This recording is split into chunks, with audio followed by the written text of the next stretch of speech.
दरिद्रनाशन विष्णुस्तोत्र नरं नृसिंहं नरनाथमच्युतं प्रलम्बबाहुं कमलायतीक्ष्णं क्षितीश्वरैरर्चितपादपङ्कजं नमामि विष्णुं पुरुषं पुरातनं जगत्पतिं क्षीरसमुद्रमन्दिरं तं सारङ्गपाणिं मुनिवृन्दवन्दितं श्रियापतिं श्रीधरमीशमीश्वरं नमामि गोविन्दमनन्तवर्चसम् अजं वरेण्यं जनदुःखनाशनं गुरुं पुराणं पुरुषोत्तमं प्रभुं सहस्रसूर्यद्युतिमनन्तमच्युतं नमामि भक्त्या हरिमाद्यमाधवं पुरस्कृतं पुण्यवतां परां गतिं क्षितीश्वरं लोकपतिं प्रजापतिं परम्पराणामपि कारणं हरिं नमामि लोकत्रयकर्मसाक्षिणं भोगे त्वनन्तस्य पयोदधौ सुरा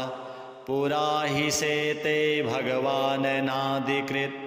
क्षीरोदवीचीकणिकाम्बुनोक्षितं तं श्रीनिवासं प्रणतोऽस्मि केशवम् यो नारसिंहं वपुरास्थितो महान् सुरो मुरारिर्मधुकैटभान्तकृत् समस्तलोकार्तिहरं हिरण्यकं नमामि विष्णुं सततं नमामि तम् अनन्तमव्यक्तमतीन्द्रियं विभुं स्वे स्वे हि रूपे स्वयमेव संस्थितं योगेश्वरैरेव सदा नमस्कृतं नमामि भक्त्या सततं जनार्दनम् आनन्दमेकं विरजं विदात्मकं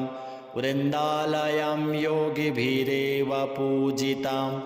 अणोरणीयान् समवृद्धिमक्षयं नमामि भक्तप्रियमीश्वरं हरिं नरं नृसिंहं नरनाथमच्युतं प्रलम्बबाहुं कमलायतीक्ष्णं क्षितीश्वरैरर्चितपादपङ्कजं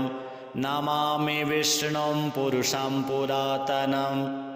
जगत्पतिं क्षीरसमुद्रमन्दिरं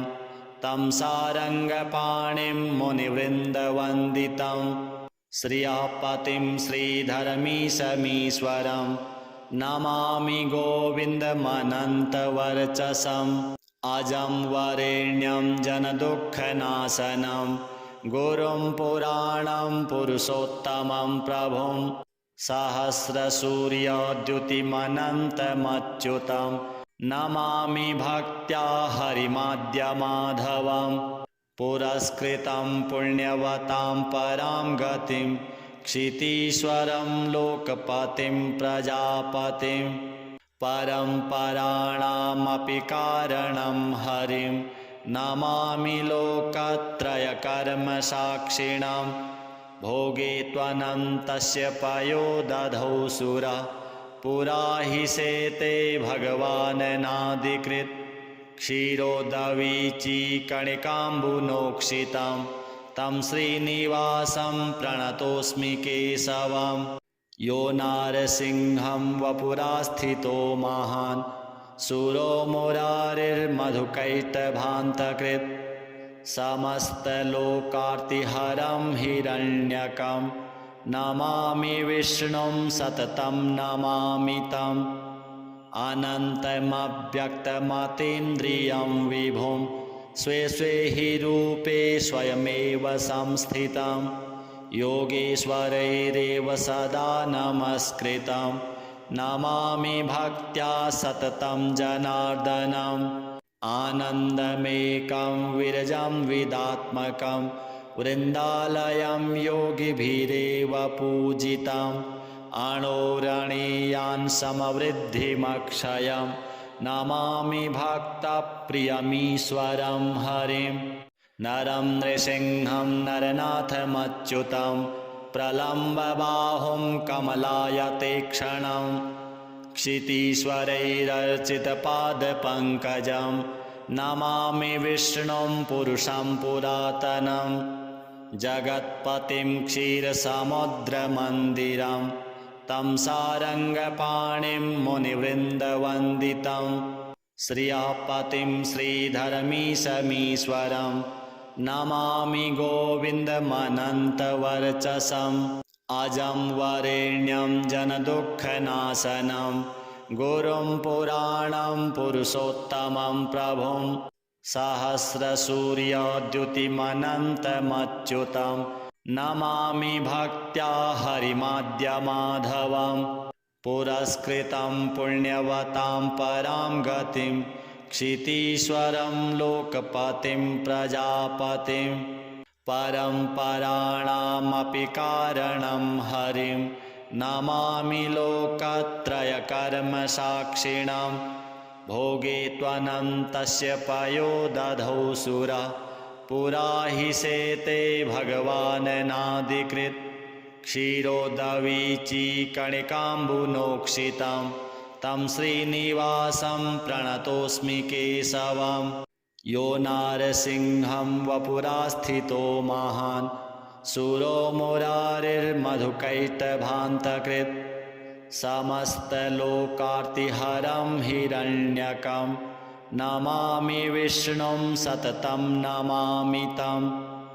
अनन्तमव्यक्तमतीन्द्रियं विभुं स्वे स्वे हि रूपे स्वयमेव संस्थितम् योगेश्वरैरेव सदा नमस्कृतं नमामि भक्त्या सततं जनार्दनम् आनन्दमेकं विरजं विदात्मकं वृन्दालयं योगिभिरेव पूजितम् अणोरणीयान् समवृद्धिमक्षयं नमामि भक्तप्रियमीश्वरं हरिं नरं नृसिंहं नरनाथमच्युतं प्रलम्बबाहुं कमलायतेक्षणं क्षितीश्वरैरर्चितपादपङ्कजं नमामि विष्णुं पुरुषं पुरातनं जगत्पतिं क्षीरसमुद्रमन्दिरं तं सारङ्गपाणिं मुनिवृन्दवन्दितं श्रियापतिं श्रीधरमीशमीश्वरं नमामि गोविन्दमनन्तवर्चसम्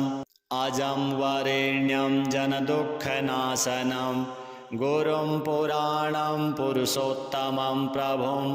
सहस्रसूर्यद्युतिमनन्तमच्युतं नमामि भक्त्या हरिमाद्यमाधवं पुरस्कृतं पुण्यवतां परां गतिं क्षितीश्वरं लोकपतिं प्रजापतिं परम्पराणामपि कारणं हरिं नमामि लोकत्रयकर्मसाक्षिणं भोगे त्वनन्तस्य पयोदधौ सुरा पुरा हि शेते भगवाननादिकृत् क्षीरोदवीचीकणिकाम्बुनोक्षितं तं श्रीनिवासं प्रणतोऽस्मि केशवम् यो नारसिंहं वपुरास्थितो महान् सुरो मुरारिर्मधुकैटभान्तकृत् समस्तलोकार्तिहरं हिरण्यकं नमामि विष्णुं सततं नमामि तम् अनन्तमव्यक्तमतीन्द्रियं विभुं स्वे स्वे हि रूपे स्वयमेव संस्थितं योगेश्वरैरेव सदा नमस्कृतं नमामि भक्त्या सततं जनार्दनम् आनन्दमेकं विरजं विदात्मकं वृन्दालयं योगिभिरेव पूजितम् अणोरणीयान् समवृद्धिमक्षयं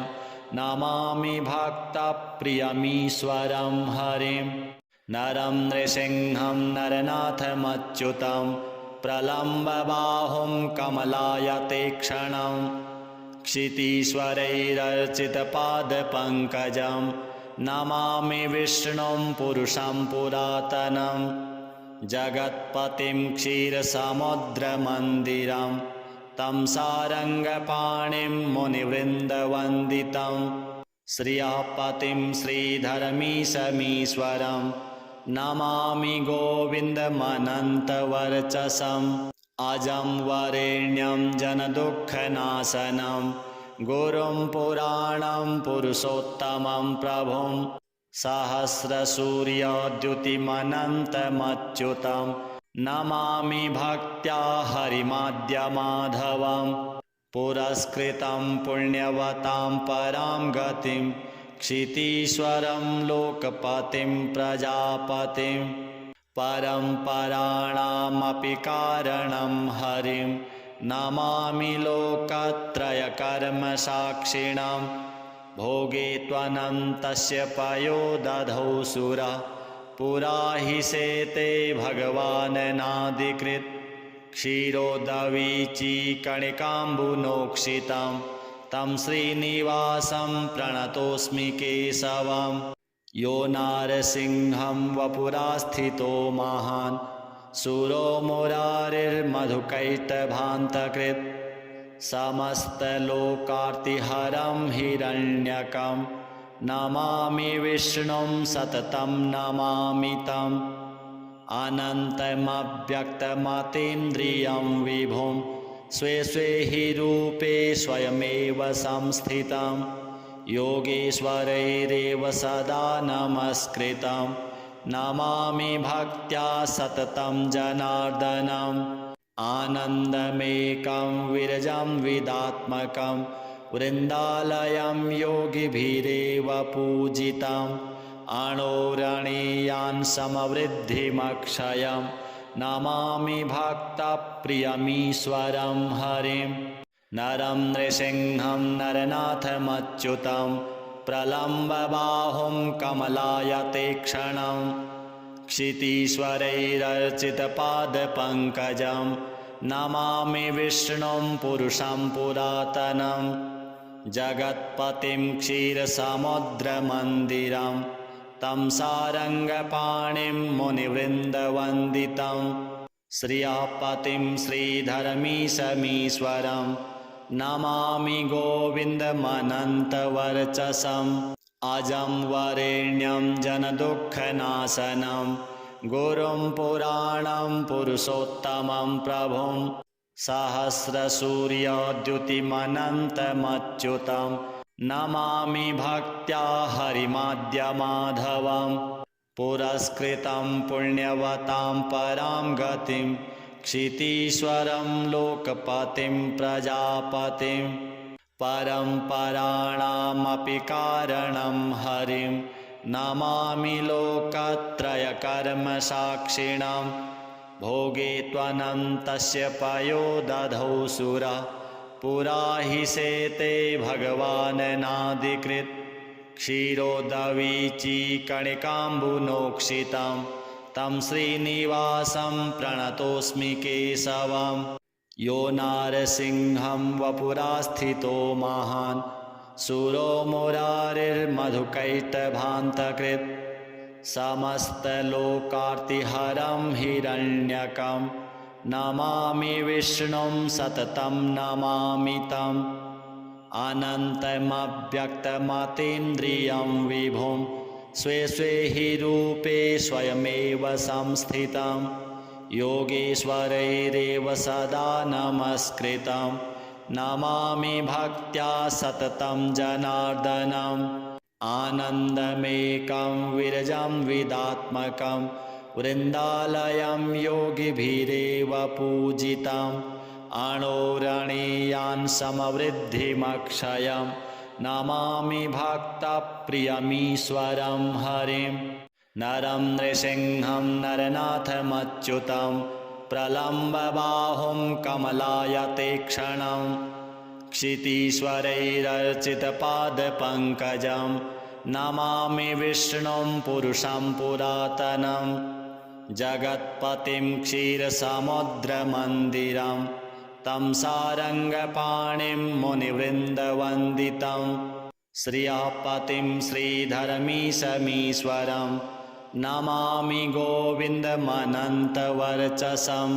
अजं वरेण्यं जनदुःखनाशनं गुरुं पुराणं पुरुषोत्तमं प्रभुं सहस्रसूर्यद्युतिमनन्तमच्युतं नमामि भक्त्या हरिमाद्यमाधवं पुरस्कृतं पुण्यवतां परां गतिं क्षितीश्वरं लोकपतिं प्रजापतिं परम्पराणामपि कारणं हरिं नमामि लोकत्रयकर्मसाक्षिणां भोगे त्वनन्तस्य पयोदधौ सुरा पुरा हि शेते भगवाननादिकृत् क्षीरोदवीचीकणिकाम्बुनोक्षितं तं श्रीनिवासं प्रणतोऽस्मि केशवम् यो नारसिंहं वपुरास्थितो महान् सुरो मुरारिर्मधुकैटभान्तकृत् समस्तलोकार्तिहरं हिरण्यकं नमामि विष्णुं सततं नमामि तम् अनन्तमव्यक्तमतीन्द्रियं विभुं स्वे स्वे हि रूपे स्वयमेव संस्थितं योगेश्वरैरेव सदा नमस्कृतं नमामि भक्त्या सततं जनार्दनम् आनन्दमेकं विरजं विदात्मकं वृन्दालयं योगिभिरेव पूजितम् अणोरणीयान् समवृद्धिमक्षयं नमामि भक्तप्रियमीश्वरं हरिं नरं नृसिंहं नरनाथमच्युतं प्रलम्बबाहुं कमलायतेक्षणं क्षितीश्वरैरर्चितपादपङ्कजं नमामि विष्णुं पुरुषं पुरातनं जगत्पतिं क्षीरसमुद्रमन्दिरं तं सारङ्गपाणिं मुनिवृन्दवन्दितं श्रियःपतिं श्रीधरमीशमीश्वरं नमामि गोविन्दमनन्तवर्चसम् अजं वरेण्यं जनदुःखनाशनं गुरुं पुराणं पुरुषोत्तमं प्रभुं सहस्रसूर्यद्युतिमनन्तमच्युतं नमामि भक्त्या हरिमाद्यमाधवं पुरस्कृतं पुण्यवतां परां गतिं क्षितीश्वरं लोकपतिं प्रजापतिं परम्पराणामपि कारणं हरिं नमामि लोकत्रयकर्मसाक्षिणां भोगे त्वनन्तस्य पयोदधौ सुरा पुरा हि शेते भगवाननादिकृत् क्षीरोदवीचीकणिकाम्बुनोक्षितं तं श्रीनिवासं प्रणतोऽस्मि केशवम् यो नारसिंहं वपुरास्थितो महान् सुरो मुरारिर्मधुकैटभान्तकृत् समस्तलोकार्तिहरं हिरण्यकं नमामि विष्णुं सततं नमामि तम् अनन्तमव्यक्तमतीन्द्रियं विभुं स्वे स्वे हि रूपे स्वयमेव संस्थितं योगेश्वरैरेव सदा नमस्कृतं नमामि भक्त्या सततं जनार्दनम् आनन्दमेकं विरजं विदात्मकं वृन्दालयं योगिभिरेव पूजितम् अणोरणीयान् समवृद्धिमक्षयं नमामि भक्तप्रियमीश्वरं हरिं नरं नृसिंहं नरनाथमच्युतं प्रलम्बबाहुं कमलायतेक्षणं क्षितीश्वरैरर्चितपादपङ्कजं नमामि विष्णुं पुरुषं पुरातनं जगत्पतिं क्षीरसमुद्रमन्दिरं तं सारङ्गपाणिं मुनिवृन्दवन्दितं श्रियःपतिं श्रीधरमीशमीश्वरं नमामि गोविन्दमनन्तवर्चसम् अजं वरेण्यं जनदुःखनाशनं गुरुं पुराणं पुरुषोत्तमं प्रभुं सहस्रसूर्यद्युतिमनन्तमच्युतं नमामि भक्त्या हरिमाद्यमाधवं पुरस्कृतं पुण्यवतां परां गतिं क्षितीश्वरं लोकपतिं प्रजापतिं परम्पराणामपि कारणं हरिं नमामि लोकत्रयकर्मसाक्षिणां भोगे त्वनन्तस्य पयो दधौ सुरा पुरा हि शेते भगवाननादिकृत् क्षीरोदवीचीकणिकाम्बुनोक्षितं तं श्रीनिवासं प्रणतोऽस्मि केशवं यो नारसिंहं वपुरास्थितो महान् सुरो मुरारिर्मधुकैटभान्तकृत् समस्तलोकार्तिहरं हिरण्यकं नमामि विष्णुं सततं नमामि तम् अनन्तमव्यक्तमतीन्द्रियं विभुं स्वे स्वे हि रूपे स्वयमेव संस्थितं योगेश्वरैरेव सदा नमस्कृतं नमामि भक्त्या सततं जनार्दनम् आनन्दमेकं विरजं विदात्मकं वृन्दालयं योगिभिरेव पूजितम् अणोरणीयान् समवृद्धिमक्षयं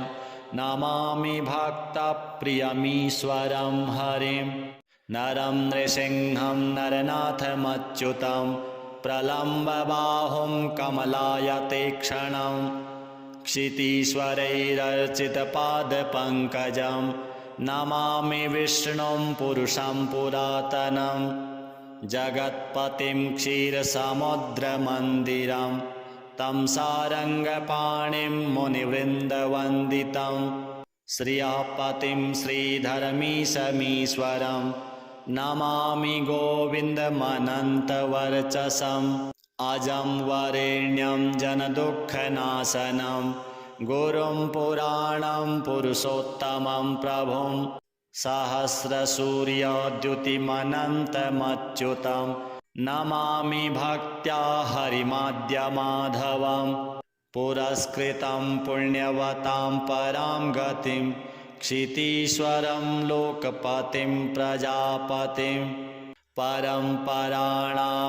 कारणं हरिं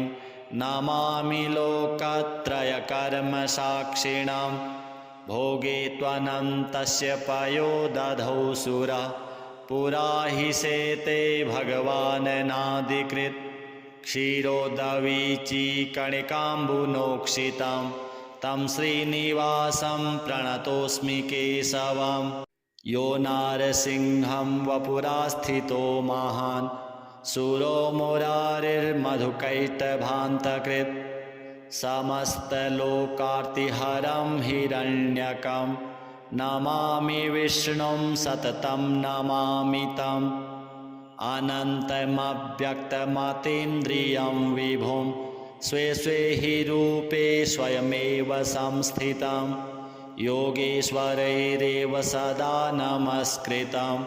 नमामि भक्त्या सततं जनार्दनम् आनन्दमेकं विरजं विदात्मकं वृन्दालयं योगिभिरेव पूजितम्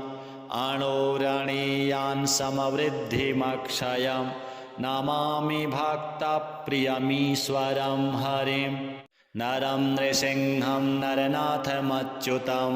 प्रलम्बबाहुं कमलायतेक्षणं क्षितीश्वरैरर्चितपादपङ्कजं नमामि विष्णुं पुरुषं पुरातनं जगत्पतिं क्षीरसमुद्रमन्दिरं तं सारङ्गपाणिं मुनिवृन्दवन्दितं श्रियःपतिं श्रीधरमीशमीश्वरं नमामि गोविन्दमनन्तवर्चसम् अजं वरेण्यं जनदुःखनाशनं गुरुं पुराणं पुरुषोत्तमं प्रभुं सहस्रसूर्यद्युतिमनन्तमच्युतं नमामि भक्त्या हरिमाद्यमाधवं पुरस्कृतं पुण्यवतां परां गतिं क्षितीश्वरं लोकपतिं प्रजापतिं परम्पराणामपि कारणं हरिं नमामि लोकत्रयकर्मसाक्षिणां भोगे त्वनन्तस्य पयो दधौ सुरा पुरा हि शेते भगवाननादिकृत् क्षीरोदवीचीकणिकाम्बुनोक्षितं तं श्रीनिवासं प्रणतोऽस्मि केशवम् यो नारसिंहं वपुरास्थितो महान् सुरो मुरारिर्मधुकैटभान्तकृत् समस्तलोकार्तिहरं हिरण्यकं नमामि विष्णुं सततं नमामि तम् अनन्तमव्यक्तमतीन्द्रियं विभुं स्वे स्वे हि रूपे स्वयमेव संस्थितं योगेश्वरैरेव सदा नमस्कृतं नमामि भक्त्या सततं जनार्दनम् आनन्दमेकं विरजं विदात्मकं वृन्दालयं योगिभिरेव पूजितम् अणोरणीयान् समवृद्धिमक्षयं नमामि भक्तप्रियमीश्वरं हरिम्